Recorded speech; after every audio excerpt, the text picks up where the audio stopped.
Hello दोस्तों, नमस्ते, राधे राधे। आप लोग का अपने यूट्यूब चैनल में स्वागत करती हूँ। मैं आज एक बहुत प्यारा सा विवाह गीत लेके आई हूँ।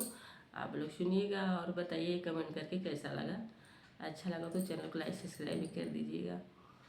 अमवा का पेड़ जिन काटाया मोरे बाबा, अरे अमवा सुगनव कैबा सेडरे लाला नवा, अरे अमवा सुगनव कैबा सेडरे लाला नवा। कटी जई है डरिया उड़ी जई है सुगना, अरे रही जई है पेड़वा अकेल रे लाला नवा, अरे होई जई है पेड़वा अकेल रे लाला नवा।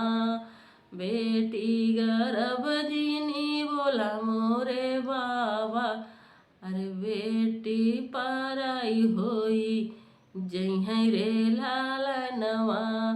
हो तई सवेरे हो बेटी चली जई है, अरे रही जई है माया केल रे लाला नवा, अरे रही जई है माया अकेल रे लाला नवा।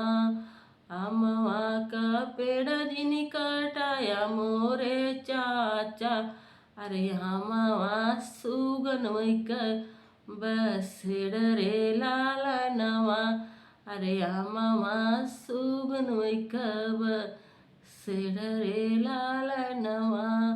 कटी जई है डरिया हो उड़ी जई है सुगना, अरे रही जई है पेड़ा